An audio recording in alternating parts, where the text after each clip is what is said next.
Assalamualaikum warahmatullahi wabarakatuh. Apa kabar anak-anak bapak sekalian? Sehat semua kan? Alhamdulillah, semoga kalian tetap sehat walafiat ya. Amin.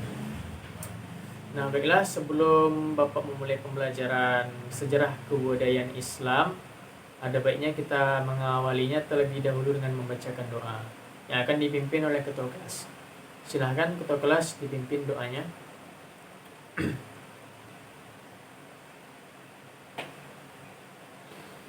Nah, baiklah.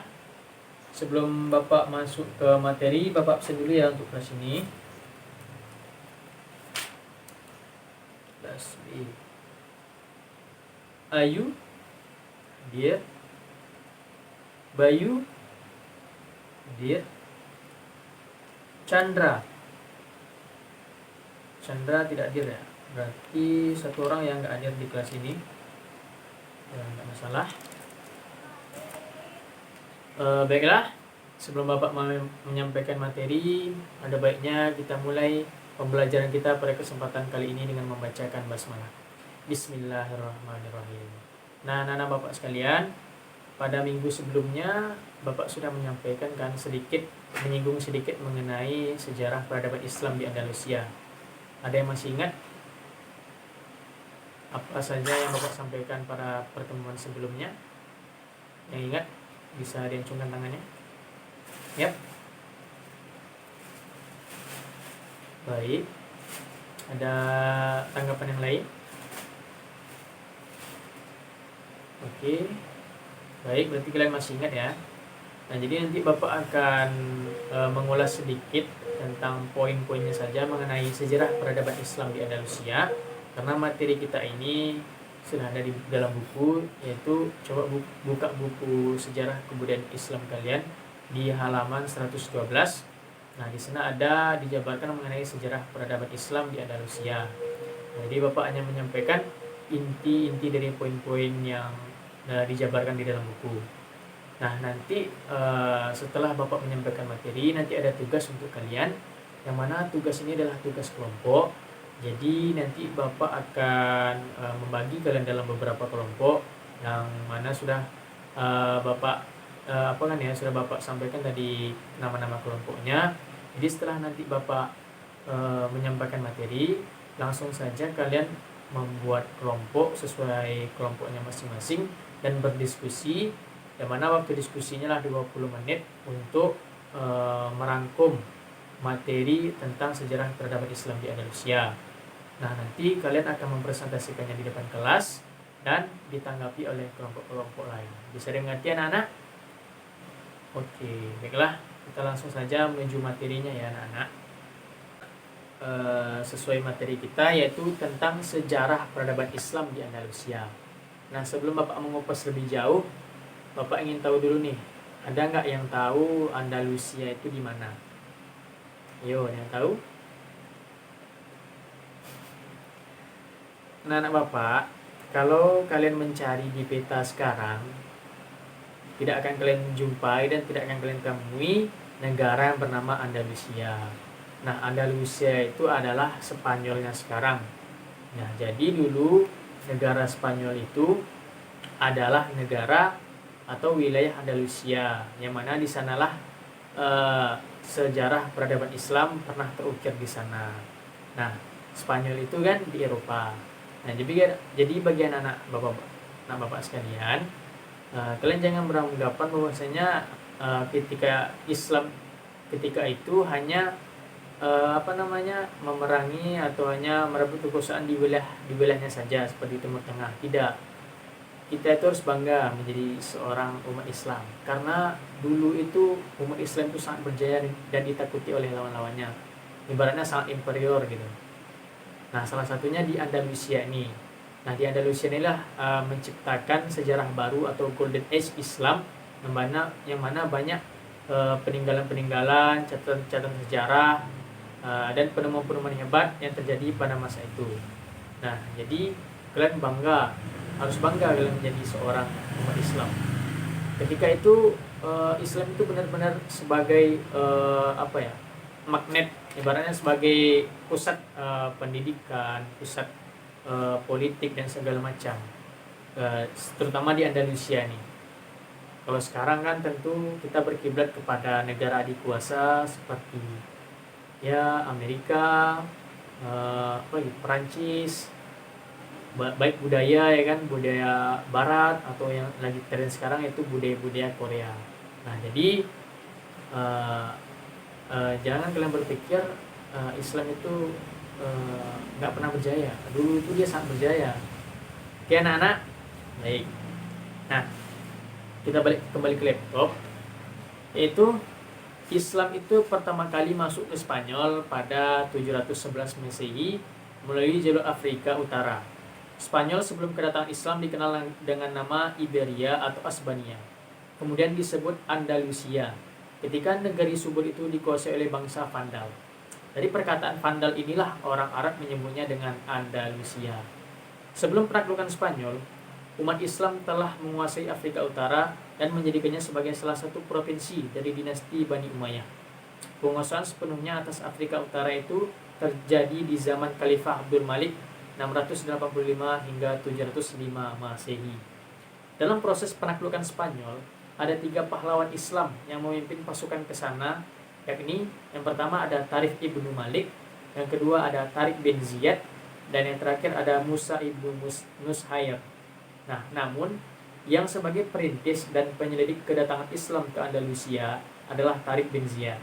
Ia telah memimpin pasukan tentara menyeberangi lautan Gibraltar atau Jabal Tariq menuju ke Semenanjung Iberia. Musa ibnu Nushair pada tahun 711 Masehi mengirim pasukan Islam di bawah pimpinan Tariq bin Ziyad yang hanya berjumlah 7.000 orang dan tambahan pasukan 5.000 personel yang memang tidak sebanding dengan tentara pasukan Gotik yang berkekuatan 100.000 pasukan lengkap dengan bersenjata.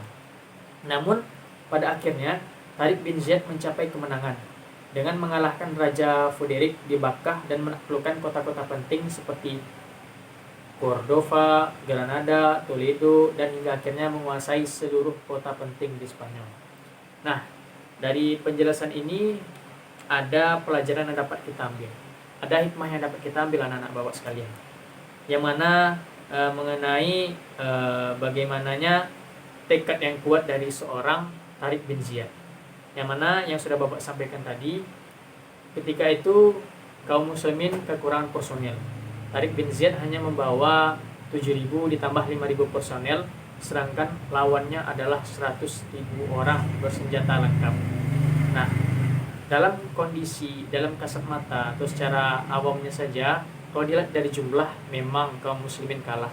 Akan tetapi dengan semangat dan dengan tekad dan juang dan strategi perang yang sangat ciamik, sehingga Tariq bin Ziyad dapat mengalahkan walaupun personelnya hanya sedikit, tetapi dengan modal tekad dan kuat, strategi perang yang ciamik, dia bisa mengalahkan 100.000 orang bersenjata lengkap, dan tentunya juga atas izin Allah dan doanya kaum muslimin. Nah, di sini pelajaran dapat anak-anak ambil. Jadi dalam hidup itu jangan hanya terpaku hanya pada luarnya saja, tetapi jalanilah dulu dengan tekad dan doa yang kuat. Insya Allah dengan tekad kita yang sangat kuat, Allah pun akan mengizinkan apapun bisa terjadi. Apalagi dalam perang seperti itu ya. Oke, kita lanjut anak-anak. Kemudian adapun perkembangan peradaban Islam di Andalusia. Nah, perkembangannya itu ada di berbagai bidang. Ada dari pembangunan, perkembangan ekonomi, perkembangan intelektual, astronomi, matematika, filsafat, kedokteran, sastra, sejarah, dan sejarah. Baik, kita akan mengulas mengenai perkembangan pembangunannya. Kemajuan Bani Umayyah di Andalusia diraih pada masa pengganti Abdul Ar-Rahman Al-Dakhil. Kemajuan Cordova, nah ini di wilayah Cordova ya, ditandai dengan pembangunan megah. Di antaranya pertama Al-Aqsar Al-Kabir, yaitu kota satelit yang di dalamnya terdapat gedung-gedung istana megah. Kemudian ada Rusfat, istana yang dikelilingi oleh taman yang di sebelah barat laut Cordova. Kemudian ada Masjid Jami Cordova. Dan yang terakhir ada Al-Zahra, kota satelit di Bukit Pegunungan Sierra Monera pada tahun 325 Hijriah atau 936 Masehi. Kota ini dilengkapi dengan masjid tanpa atap kecuali mihrabnya dan air mengalir di tengah masjid, danau kecil yang berisi ikan-ikan yang indah, taman hewan atau marga satwa, pabrik senjata dan pabrik perhiasan. Kemudian ada perkembangan ekonomi. Perkembangan baru Spanyol juga didukung oleh kemakmuran ekonomi pada abad ke-9 dan abad ke-10. Perkenalan dengan pertanian irigasi yang didasarkan pada pola-pola negara timur mengantarkan pada pembudidayaan sejumlah tanaman pertanian yang diperjualbelikan, meliputi buah ceri, apel, buah delima, pohon ara, buah kurma, tebu, pisang, kapas, rami, dan sutra. Pada saat yang sama, Spanyol memasuki fase perdagangan yang cerah lantaran hancurnya penguasaan armada Bizantium terhadap wilayah barat Laut Tengah. Oke, kemudian ada perkembangan intelektual. Dalam masa lebih dari 7 abad kekuasaan Islam di Spanyol, umat Islam telah mencapai kejayaannya di sana. Banyak sekali kontribusi bagi bangunan budaya barat. Kebangkitan intelektual dan kebangunan kultural barat terjadi setelah sarjana-sarjana Eropa mempelajari, mendalami, dan menimba begitu banyak ilmu-ilmu Islam dengan cara menerjemahkan buku-buku ilmu pengetahuan Islam ke dalam bahasa Eropa. Mereka dengan tekun mempelajari bahasa Arab untuk menerjemahkan buku-buku ilmu pengetahuan Islam. Nah, di sini itu karena ketika itu Andalusia itu adalah sebagai magnet, ibaratnya negara dikuasa. Jadi banyak orang-orang yang belajar ke Andalusia, terkhususnya di kota Toledo. Nah, itu menjadi pusat penerjemah. Nah, yang penting ketika itu Andalusia itu menjadi negara wilayah yang adikuasa, yang mana orang banyak belajar ilmu di sana, dan bahkan dia mempelajari bahasa Arab. Bahkan masyarakat asli di sana itu lebih mengedepankan bahasa Arab karena agar dia bisa menerjemahkan buku-buku Islam. Nah, jadi begitulah jayanya Andalusia ketika itu. Kan sampai orang-orang di luar Andalusia pun belajar ke Andalusia dan bahkan mempelajari bahasa Arab untuk mencari ilmu di sana. Nah, kemudian ada astronomi. Bapak singkat-singkat saja.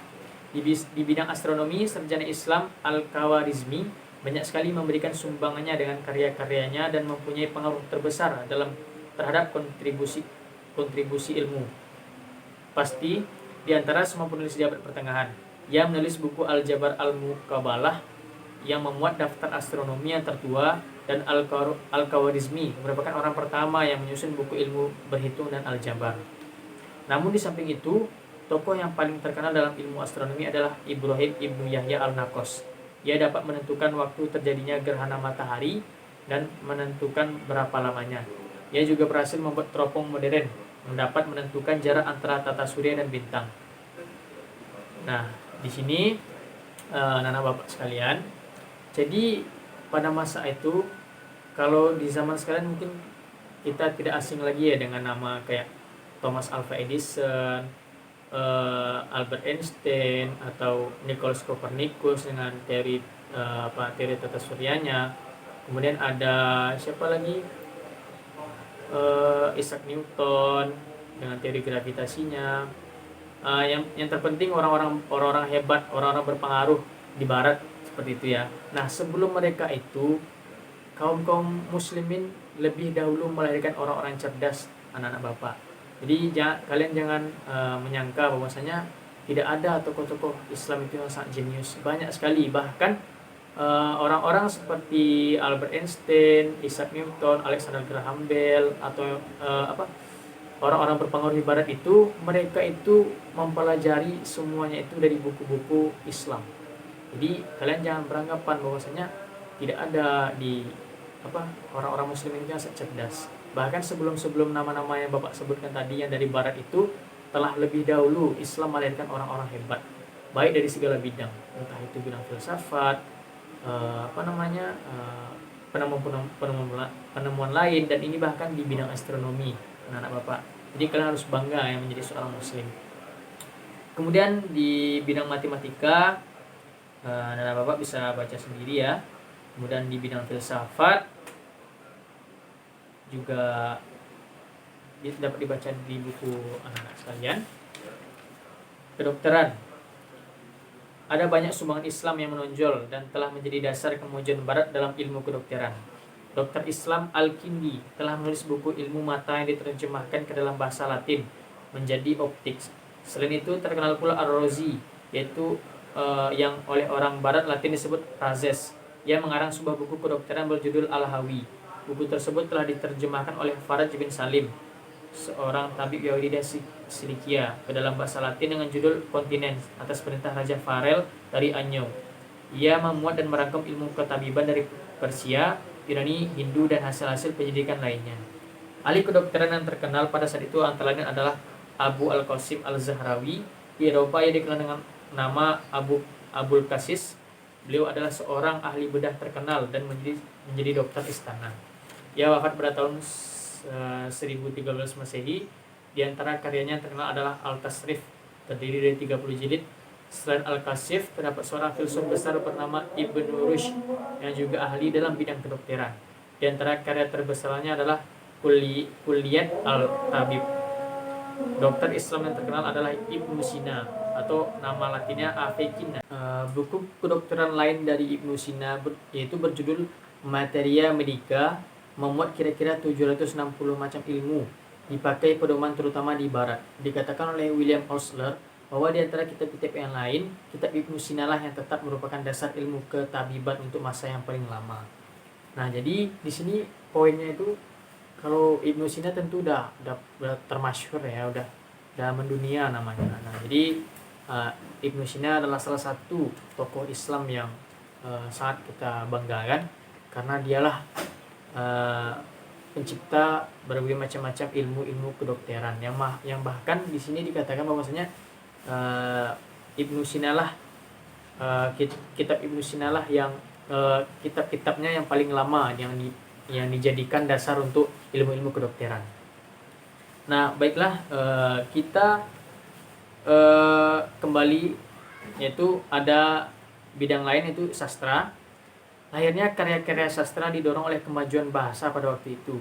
Bahasa Arab telah menjadi bahasa administrasi dalam pemerintah Islam di Spanyol, baik oleh orang-orang Islam maupun non-Islam.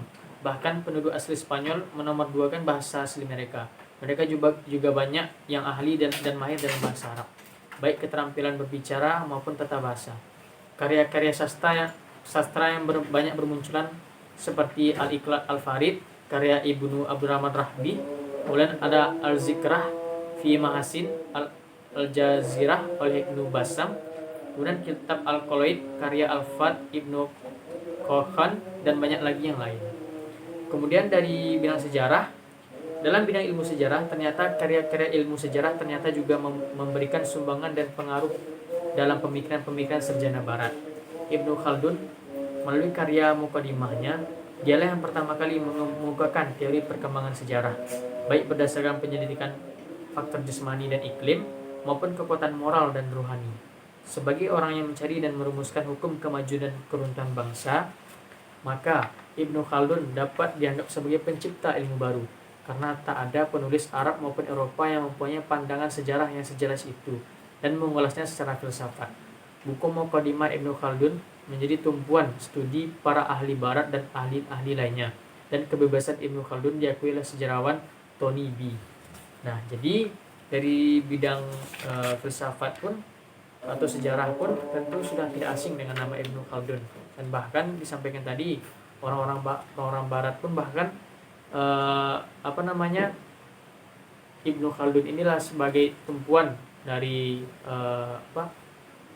gagasan-gagasan atau teori-teori dari Ibnu Khaldun yang menjadi acuan untuk pembelajaran bagi orang-orang Barat. Nah, kemudian kita masuk ke keruntuhan kekuasaan Islam di Andalusia. Dalam masa kekuasaan Islam di Spanyol yang begitu lama, tentu memberikan catatan besar dalam mengembangkan dan memberikan sumbangan yang sangat berharga bagi peradaban dunia. Namun sejarah panjang yang telah diukir kaum muslimin menuai kemunduran dan kehancuran. Kemudian kehancuran disebabkan oleh beberapa faktor. Yang pertama yaitu ada konflik antara Islam dengan Kristen, yang mana keadaan ini berawal dari kurang maksimalnya para penguasa muslim di Andalusia dalam melakukan proses islamisasi. Nah, dalam hal ini yang Bapak dapat simpulkan adalah ketika itu para penguasa-penguasa muslimin kurang efektif dan kurang maksimal dalam proses islamisasi, sehingga orang-orang Kristen bisa bebas menganut dan menjalankan budaya adat istiadat Kristennya. Dan bahkan yang lebih lebih tragisnya lagi, yaitu kehadiran Arab Islam tetap dianggap sebagai penjajah, sehingga memperkuat nasionalisme masyarakat Spanyol Kristen. Hal ini menjadi salah satu penyebab kehidupan negara Islam di Andalusia tidak pernah berhenti dari pertentangan antara Islam dan Kristen. Hingga akhirnya pada abad ke-11, umat Islam Andalusia mengalami kemunduran, sedangkan umat Kristen memperoleh kemajuan pesat dalam bidang iptek dan strategi perang. Kemudian tidak adanya ideologi pemersatu. Hal ini terjadi pada abad ke-10 atas perlakuan para penguasa muslim sebagaimana politik yang dijalankan oleh Bani Umayyah terhadap para mu'alaf yang berasal dari umat setempat. Mereka diperlakukan tidak sama seperti tempat-tempat daerah takluk Islam lainnya. Kenyataan ini ditandai dengan masih diberlakukannya istilah ibad dan muwaladun, suatu ungkapan yang dinilai merendahkan. Akhirnya kelompok-kelompok etnis non-Arab, terutama etnis Salvia dan Barbar, sering menggerogoti dan merusak perdamaian. Hal ini menimbulkan dampak besar bagi perkembangan sosial dan ekonomi di Andalusia. Hal ini menunjukkan bahwa tidak ada lagi ideologi pemersatu yang mengikat kebangsaan mereka. Bahkan banyak di antara mereka yang berusaha menghidupkan kembali fanatisme kesukuan guna mengalahkan Bani Umayyah. Kemudian kesulitan ekonomi. Dalam catatan sejarah, pada paruh kedua Islam di Andalusia, para penguasa begitu mengembangkan ilmu pengetahuan dan peradaban Islam, sehingga mengabaikan pengembangan perekonomian. Akibatnya, timbul kesulitan ekonomi yang memberatkan dan berpengaruh bagi perkembangan politik dan militer. Kenyataan ini diperparah lagi dengan datangnya musim paceklik dan membuat para petani tidak mampu membayar pajak. Selain itu, penggunaan keuangan negara tidak terkendali oleh para penguasa muslim. Nah, kemudian tidak jelasnya sistem peralihan kekuasaan. Kekuasaan merupakan hal yang menjadi perebutan di antara ahli waris. Karena inilah kekuasaan Bani Umayyah runtuh dan Mulu al-Tawaif muncul. Maka Granada yang awalnya menjadi pusat kekuasaan Islam terakhir di Spanyol akhirnya jatuh ke tangan Ferdinand dan Isabella. Dan yang terakhir, keterpencilan. Spanyol Islam bagikan negara terpencil dari negara dunia Islam yang lain. Ia selalu berjuang sendirian tanpa mendapat bantuan bantuan kecuali dari Afrika Utara. Oleh karena itu tidak ada kekuatan alternatif yang mampu membendung kebangkitan Kristen di sana. Nah, tetapi anak bapak sekalian, Andalusia itu walaupun dia negara terpencil, tetapi untuk ukuran rentang mereka berkuasa di sana itu menunjukkan bahwasanya mereka memang kokoh berdiri sendiri. Walaupun kenyataannya karena juga tidak ada bantuannya dan mereka juga berjuang sendiri adalah salah satu faktornya mengalami kemunduran. Tetapi itu tidak mematahkan dari bahwasanya mereka adalah salah satu kekuasaan atau peradaban yang tangguh pada saat itu. Nah, baiklah anak-anak, jadi kesimpulan yang Bapak dapatkan adalah Andalusia itu sebuah negeri yang meninggalkan jejak begitu besar di sepanjang sejarah umat Islam pada awal perkembangan Islam di dunia Eropa. Tentu hal ini menyita begitu banyak perhatian besar dari berbagai pihak kalangan umat Islam. Dikatakan demikian karena penguasaan Islam terhadap semenanjung Liberia, lebih khusus Andalusia, telah menunjukkan bahwa Islam telah tersebar ke negara Eropa. Mulai dari tahapan awal proses masuknya Islam, di mana wilayah Spanyol diduduki oleh khalifah-khalifah dalam setiap dinasti-dinasti yang didirikan dalam setiap periodenya. Tentu hal ini banyak memiliki peranan yang sangat penting dan besar dalam perkembangan umat Islam, di mana pada akhirnya Islam pernah berjaya di Spanyol dan berkuasa selama 7,5 abad, suatu masa kekuasaan dalam waktu yang sangat lama untuk mengembangkan Islam. Demikianlah Islam di Andalusia. Walaupun pada akhirnya berakhir dengan kekalahan, namun Islam muncul sebagai suatu kebudayaan atau sebagai kekuatan budaya dan sekaligus menghasilkan cabang-cabang kebudayaan dalam segala ragam dan jenisnya. Banyak sekali kontribusi Islam bagi kebangunan peradaban dan kebudayaan baru Barat. Sumbangan Islam itu telah menjadi dasar kemajuan Barat, terutama dalam bidang-bidang politik, ekonomi, sains, dan teknologi, astronomi, filsafat, kedokteran, sastra, sejarah, dan hukum. Nah, jadi yang ingin Bapak yang ingin Bapak tekankan pada anak Bapak sekalian, bahwasanya sekali lagi banggalah kalian menjadi seorang muslim, apalagi anak-anak seorang muslim, karena muslim itu kaum muslimin pada saat itu sangat, sangat berjaya dan sangat ditakuti dan disegani oleh lawan-lawannya, mulai dari tokoh-tokohnya yang sudah mendunia, yang mendahului orang-orang hebat pada zaman-zaman belakangan. Islam lebih dahulu melahirkan orang-orang hebat seperti itu, dan bahkan sekelas negara Eropa Romawi pun bisa ditaklukkan oleh kaum muslimin. Oleh karena itu begitu besarnya jasa dan pengaruh Islam di dunia ini, dan bahkan banyak peninggalan-peninggalannya yang bermanfaat, baik itu di segala bidang, baik bidang pendidikan, sosial, ekonomi, dan segala macam. Jadi banggalah kalian menjadi seorang anak kaum muslimin. Nah, mungkin itu saja materi yang dapat Bapak sampaikan mengenai materi sejarah peradaban Islam di Andalusia. Kemudian seperti yang Bapak sampaikan di awal, setelah ini tolong dibentuk beberapa kelompok sesuai kelompoknya masing-masing dan didiskusikan. Sudah Bapak berikan waktu yaitu 20 menit. Silahkan mulai bergerak. Tugas kalian adalah meresum tentang sejarah peradaban Islam, dan kalian akan presentasikan nanti di depan kelas. Baiklah, sekarang bisa dimulai. Baiklah, karena udah 20 menit, silahkan resumnya dipersiapkan. Bapak akan memanggil satu persatu kelompoknya dan tolong dipresentasikan. Jadi siap maupun tidak siap harus siap tampil di depan. Baik, coba kelompok 4 dulu silahkan presentasikan, dan kelompok-kelompok yang lain silahkan berikan pertanyaan dan tanggapan. Nah, intinya apa maksud Bapak melakukan ini?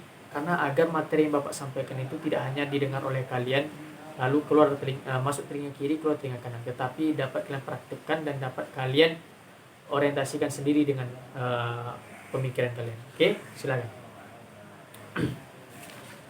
Nah, baiklah, terima kasih kepada semua kelompok yang sudah tampil tadi, sangat bagus dan sangat menarik sekali. Jadi itulah tadi tujuan Bapak yang sudah Bapak sampaikan, agar materi yang Bapak sampaikan itu tidak hanya kalian terima lewat telinga saja, yang masuk dari telinga kiri keluar telinga kanan, tetapi kalian praktekkan juga dan kalian orientasikan dengan pemikiran kalian masing-masing. Sekali lagi Bapak ucapkan terima kasih. Nah, karena waktu kita sudah mau habis, jadi mungkin ini sajalah pertemuan kita pada kesempatan kali ini. Karena kita jam terakhir, Bapak minta tolong kepada anak-anak Bapak sekalian, tolong kalian sebelum pulang rapikan dulu meja dan kursinya. Kemudian lihatlah lantai, jika ada sampah tolong diambil dan dibawa keluar, agar bisa memudahkan teman-teman piket kalian setelah ini untuk untuk dia bisa mudah membersihkan kelasnya. Itu adalah niat baik kita untuk memudahkan orang lain. Nah, kemudian bagi kalian yang ada eskul atau kegiatan di sekolah, harap hati-hati dan tetap jangan terlalu lama di sekolah. Oke? Mungkin itu saja yang dapat Bapak sampaikan. Lebih dan kurangnya mohon maaf. Oh iya, Bapak lupa Bapak kasih PR untuk pertemuan selanjutnya, Bapak lupa ya. Jadi PR-nya itu coba setiap individu membuat apa saja peninggalan-peninggalan yang bersejarah pada peradaban Islam di Andalusia. Nah, pada pertemuan selanjutnya kita akan bahas mengenai apa saja sih peninggalan-peninggalan bersejarah yang terdapat pada masa Islam di Andalusia. Oke, bisa dipahami ya anak-anak? Oke, terima kasih. Baiklah, Bapak cukupkan dengan wabillahi taufiq wal hidayah. Wassalamualaikum warahmatullahi wabarakatuh.